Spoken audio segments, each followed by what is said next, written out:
Welcome back to the Two Regarding Podcast. I'm your host, Trish. I'm your host, Flex.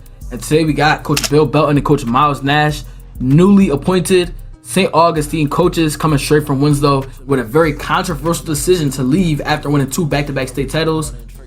And this is a good one. I'm not going to lie. Trish, what you got to say about this? Hey, man, stay tuned. Just long-awaited podcast. Y'all been asking for this and spamming us with this one. Yeah. We got y'all. Biggest story in New Jersey sports right now. Let's get into it. 2KG. What's up, Coach Nash? What's up, Coach Bill? Welcome to the 2Q Grinding Podcast. Our message is to help encourage people to keep grinding through the struggle and success. What's something that you guys are grinding towards right now in your life? You can start off with Coach Nash. Me, something I'm grinding towards, man, just grinding towards being a great dad. I think that's my priority right now. I just had a little girl. You know Jaden from your time at Winslow, but he's got a little sister now. So me, man, just being a great dad, man, just trying to lead these kids the right way and raise, respectable adults at some point in time when it gets to that point. So that's literally my main focus right now is just handling this juggling this dad thing and this coaching thing and work all in one and trying to making sure everything clicks. Okay. Yeah. How about you, Coach Bill? I would say being a better person, better dad, being a better coach, and just elevating in every aspect of my life. Okay. All right. All right, we're going to start with Coach Bill. We're looking forward to the most, the fresh start at St. Aug. Honestly, I would say what I'm looking to the most is just a new challenge. I think we all know about that place. The tradition that's down there is it's a really special place. Once you get there and kind of get a chance to kind of be around the people and them being in that non-public A group against those Big North powers up there. I think it's a challenge that not only myself but us as a staff is looking forward to. Okay. What was like your what do you think was like the deciding factor to making that decision to go to St. Aug? I think there was a lot of things that went into the play for that. For me, I think just looking at a place like that with the endless amount of resources that they have, the things that you're able to accomplish there, it's one of the places where you can get people to come that'll love it there. You'll get a great education and you'll play some meaningful football there. So I think for me that was the biggest thing that went into that. Okay. How about you, Coach Nash? What are you looking forward to the most with the fresh start at St. Aug? I would say first off, this is something I kind of Bill and I we spoke about St. Aug being a premier place that could be a premier program in South Jersey that kids are able to go to. When you look at the landscape of football in New Jersey as a whole, there's definitely a North Jersey bias in terms of recruit rankings, who teams who gets the most looks and XYZ. North Jersey football is held in a higher regard than South Jersey football, but when you look at some of those teams, especially the team that just won the non-public A championship, their quarterback is from South Jersey.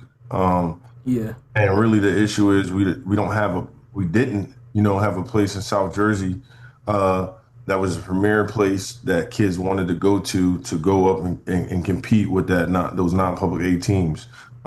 Kids are going from New Jersey to Roman Catholic.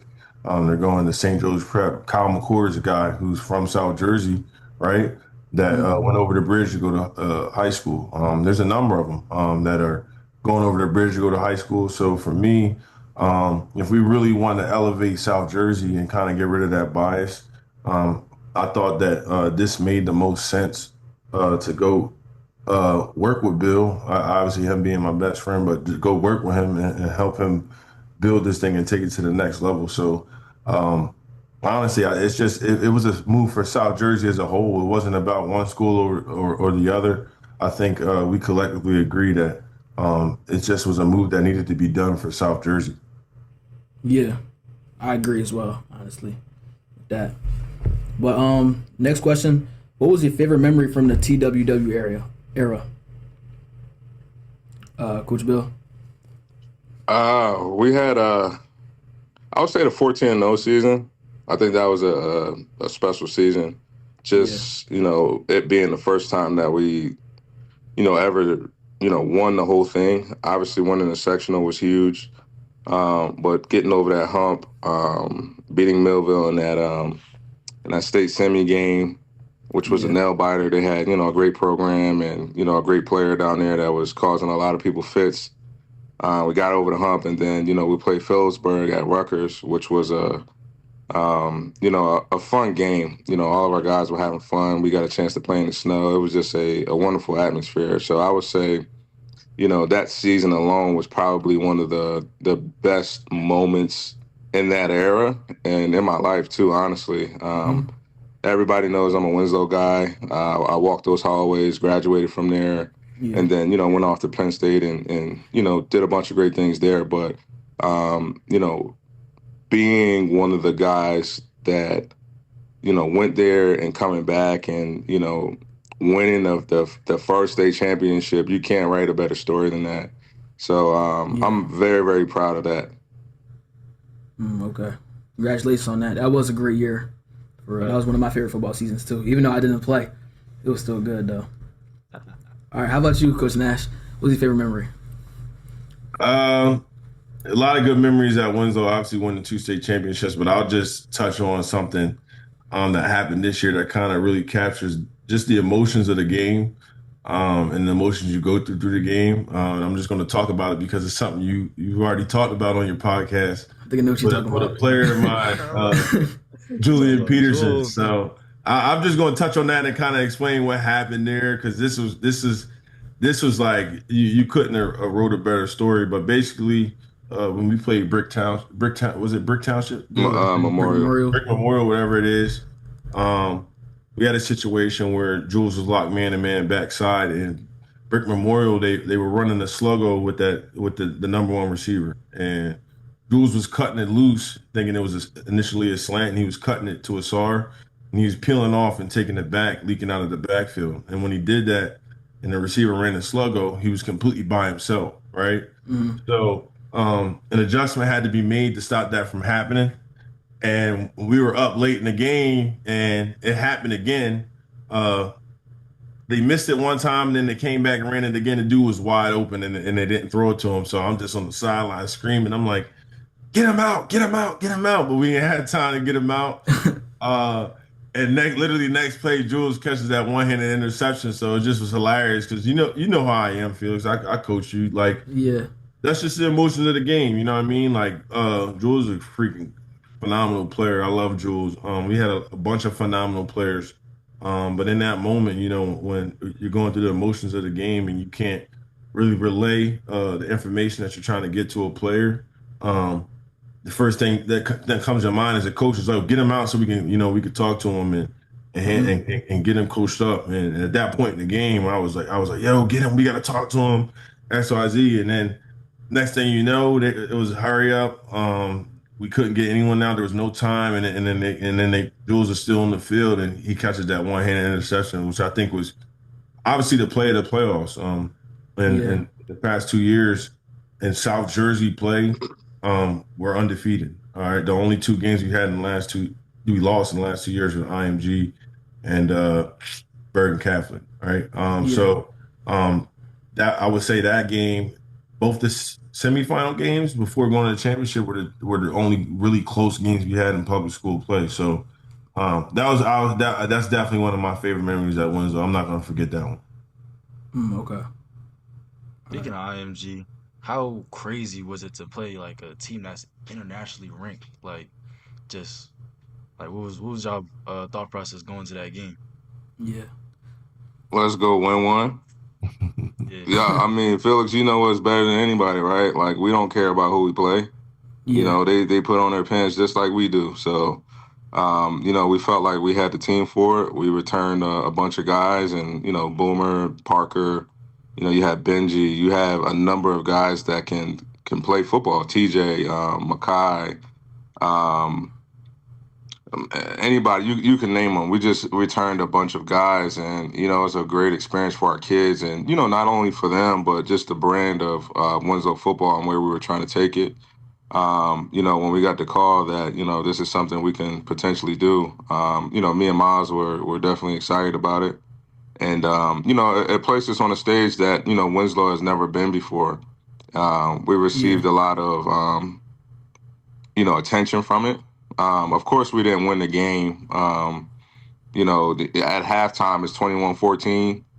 Mm-hmm. And then they have guys. They're deep. They can rotate. In and out. Mm-hmm. And towards the end of the game, our guys are cramping. We just didn't have enough at all. Yeah. But from a scheme point of view, I liked what we've done with our team that night, and I felt like we had a very very good chance to win if the situation was different. Okay. That was a good game too. I remember I had played my game. I forgot how we played, but I'm just running back to my phone and see like what's going on in the game. It was like, yo, they almost tied up at halftime. I'm like, oh, like I was just surprised. I was happy too, but nah, that was a great game, and I feel like the score didn't really show how good of a game it was because it definitely was a good game. You had to be there play by play. I was there. The atmosphere was crazy. Hmm. Yeah. All right, next question. Who was your favorite player to coach in the Winslow era? We'll start off with Coach Nash. Ah. All right, I'm gonna just be biased and pick one of my D linemen. I'm just going straight up. Okay. That way, no one's upset at me. I gotta pick one of my D linemen, right?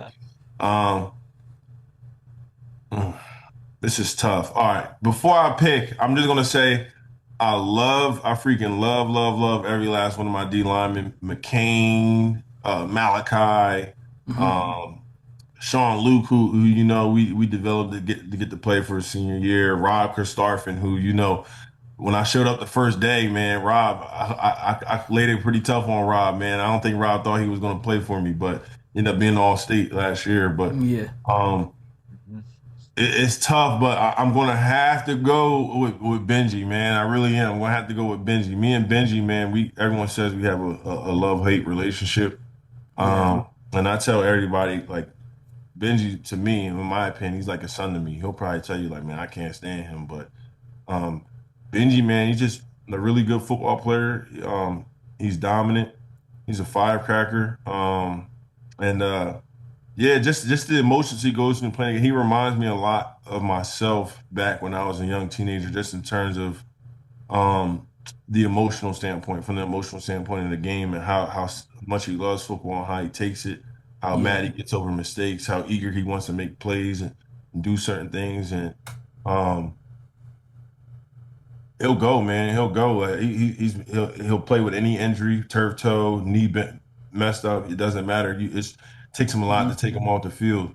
He never wants to get off the field. He always wants to be the one to make the play. He always wants to make plays, and he's coachable, right? I think he came to me as a linebacker, moved into defensive end the past couple years, and he played a little bit of linebacker last year when we had an injury, and he really excelled at it.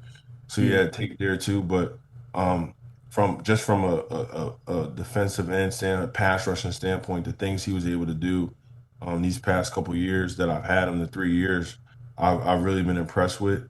And he's the first like I've got to be biased and pick him because I've had him since he was a freshman, right? Like Mm-hmm. um, Kamaj, Malachi, McCain, even Caden, some of these guys, even Rob, some of these guys, they had a coach for a year or a couple years before I got to them. But Benji was a guy that like literally from beginning to end development, like I played a part in that, and I think he's a perfect example of if I were to, show someone a D lineman what I would do in terms of my development of D lineman and football players, he's the first example I will point to because I had him since he was 14. So Yeah. um, I would have to go with Benji for sure. Okay. That's a good pick right there. How about you, Coach Bill? And I'm kind of in the same boat as Coach Nash. It's going to be very very hard for me to pick one. Yeah. Um, I love my receivers. You know that. Mm-hmm. Um, I will start by saying this. I love all the receivers, all the playmakers that we have, the offensive guys, the quarterbacks. I've been there for a very, very long time. I had a chance to coach multiple quarterbacks, receivers, running backs. I think there's a long list of playmakers that came through there that done a great job. So this is no reflection of that. I don't know if I can pick one. I really don't. Yeah. Ooh. You give like a top three. Top three? Yeah. Yeah, I can give you three for sure. At three, and this is from previous years prior to where we are now. I would say Yeah. Trey Thorpe is one. He played running back there. I remember him. He He was was a like dog. he was a guy that I would say he's the one I've had that was closest to me in terms of making people miss and putting his foot in the ground and doing different things. Yeah. And I tell him that all the time. He was just a tough kid, hard-nosed kid. It didn't matter who we played. He was going to show up every time, offense and defense, and just was an overall dog. Yeah. I would say the next one would be, I'm trying to go by errors too. Man, this is tough. I would say I really enjoy coaching Boomer. Mm-hmm. I just think he's a star. I'm gonna be honest with you. He's a guy that has a lot of ability. In our world, like we like guys who can run, right? He's one of those guys that can run, and Yeah. then he's going to make plays. He's going to make those big highlight plays, and he Boomer has star ability, right? When he goes up and makes a play, he's going to show it. He's going to point first down. He's going to dance in the end Yeah. zone and all that stuff. I love when guys go out there and be themselves. So Yeah. I would say he's one. I would say he's number two. And then number one, I would say it's Cam. Cam is just the when you talk about like the Winslow way, T-Dub, like he embodies that in terms of how he is as a person on and off the field. Just doing the right things the right way, going to class, just being a great overall football player. He's another guy that, made a bunch of spectacular plays and, holds the records for, the receivers at Winslow. Yeah. And, those three were guys that would stand out to me. There's a long list. There's other quarterbacks too. Like Hamas Doran his story was crazy. He was a great quarterback at Winslow. And then you have Jalen Parker too. Hamas was another guy that threw for close to 3,000 yards in our system, and people kind of gloss over him a little bit, but if he played longer in the system, there's no telling what his stats would have looked like. You have guys like Trey Simmons, Jimmy Wilsons, Jacob Mitchell, Jamel Peterson played running back for me. In terms of linemen, you had Kevin Thomas was a great lineman for me. Phil Hatfield. There's a number of guys that I can name, just rattle off of, who we had during our time there. But I would say those are my top three. Okay. Great list right there. Great list. Next will be how you guys got into coaching and if you ever expected yourself to be a coach. We can start off with Coach Nash with that question. Oh man. So never, ever, ever expected to be a coach. I think any football player, especially anybody that goes D1, you think you're going to be an NFL superstar, right? I think you got to be naive to think that. For me, a lot of different things happened in my career. First off, when I was at Rutgers, I was 180 pounds. That was the first bipod I ever took at Rutgers, right?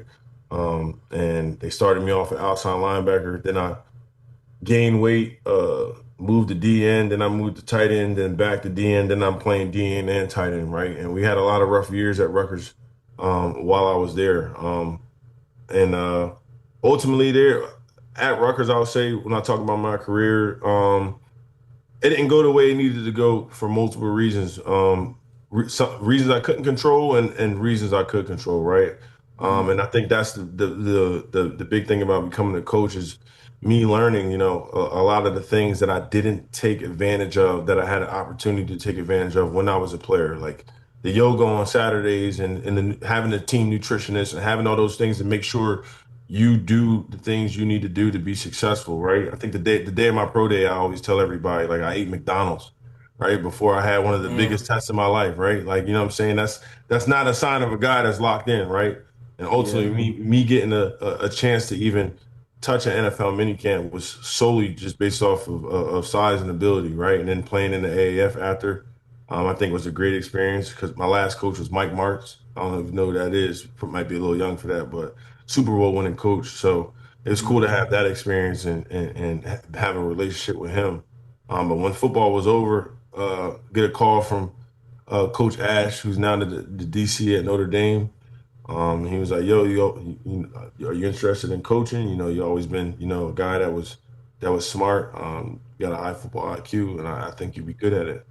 So I'm like, football is pretty much done for me. So I'm like, yeah. So I end up going there and taking a GA job, and I was assistant D line coach there to a guy we call CB Corey Brown, and learned a lot during my tenure there. I think I experienced the worst thing you can experience as a college coach, and that's going through a transition where a coach gets fired.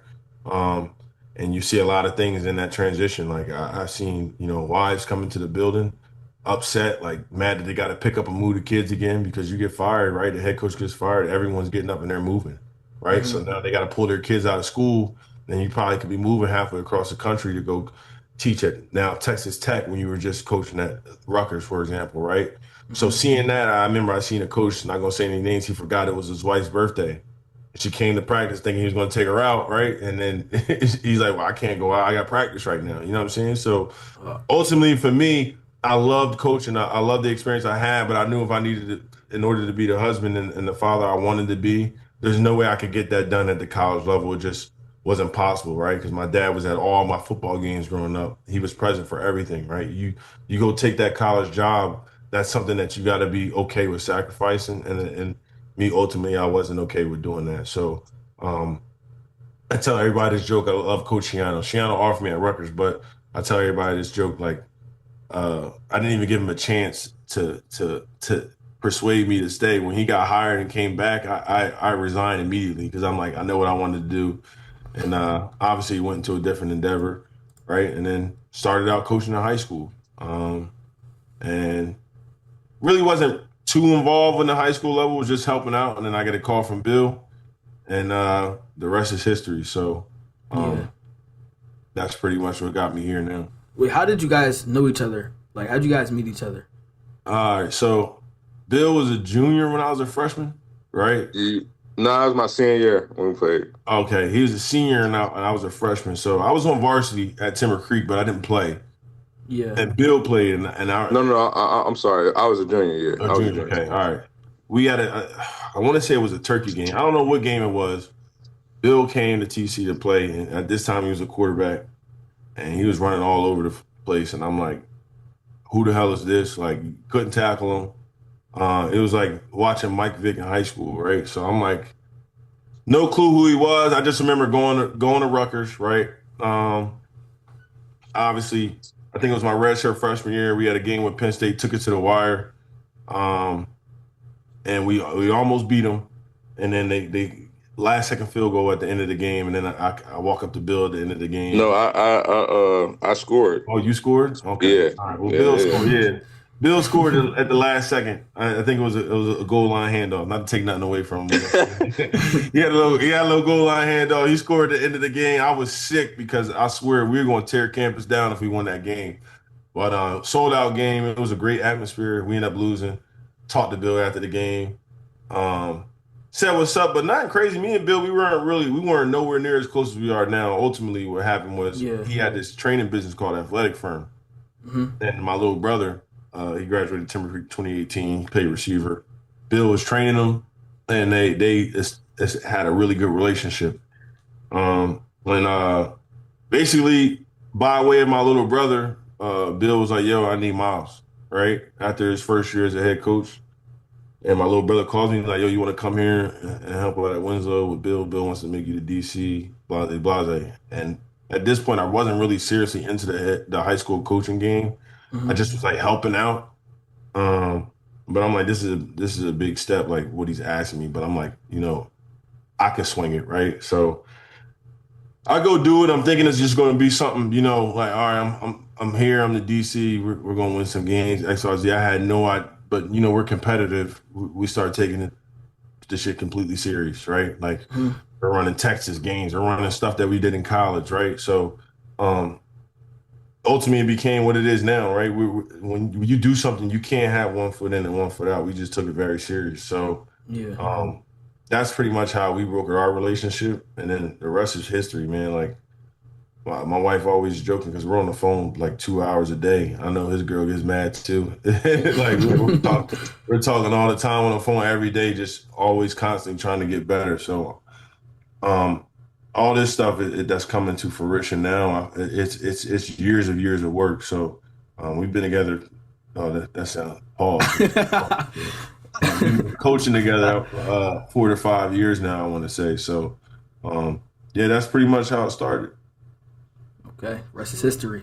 Yeah. How about you, Coach Bill? What's your coaching story? Just to piggyback off of what Coach Nash says, like, you envision yourself playing for a long time, and when it doesn't happen, how do you adjust, right? I'm gonna tell you this, like, my darkest days came from when I wasn't playing football. I had no idea what I was going to do. I worked multiple jobs and just was like in a space where I was like super depressed, right? Which led to me starting the training business, working with athletes in the area, and just overall, just like getting back into the flow of the game. After that, I was, approached by some people in the area, and they brought me to a school and gave me a chance to start working there and start coaching. And during that time, I'm like, man, I'm really good at this. Like, I was at Timber Creek. And the Winslow people weren't too happy about that, so they found a way to, get me back to Winslow. Kenny Scott was a big factor in that. Mark Whitaker and all the people in administration and coaches over there, talked to me, and we ended up making it happen. And I went back as the OC, and that was the COVID year. That was my first year there back at Winslow, and it was a really good situation. And then the following year we won our first sectional title under Kenny Scott, and then I ended up taking over shortly after that, and then we start going on a run.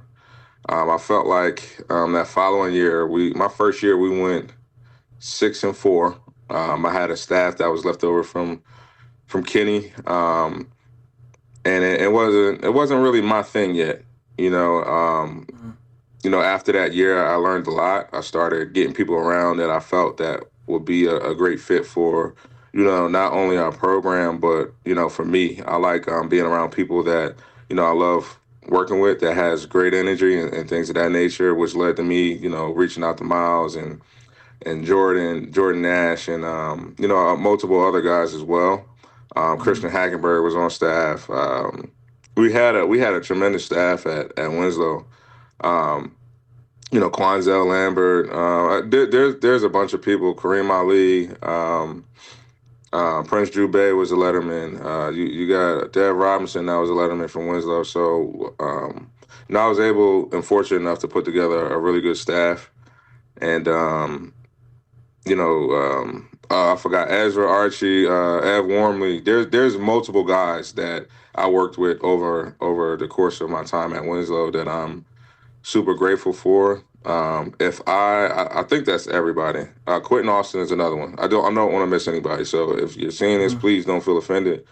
But there's a lot of great people that came into my life, and we were able to build something My second year, we ended up going 10-3. We really should have lost one game. You know, that was the year we lost to Washington Township on a Hail Mary, which I learned a lot from. Never in a million years would I have thought that would have been me on the other side of that. But, you know, you learn from it. And, you know, Coach Schatz from Washington Township messes with me all the time about that. And then the first game where we played Cherokee, it was Jalen's first game as a starter. We had multiple freshmen starting that game that we ended up losing. And then the last game that we lost was to Mainland, which ultimately, you know, changed the course of our program. And, you know, going through that with Coach Nash and then like revamping everything, you know, led us to where we are now in terms of like going 14-0 state championship, us playing these national powers, and then ultimately like never losing to Mainland again. Yeah. So a lot of times when you go through those experiences as a coach, you learn a lot. So you know, that's pretty much my background and my story, and I'm super grateful for, you know, where I am now. Okay. So we only got 1 minute and like 50 seconds left in the meet. So I want to say I appreciate y'all for coming on here, you know, giving us a chance and talking about y'all stories and stuff like that. And hope y'all do good at y'all new coaching jobs. Congratulations. And yeah, appreciate y'all.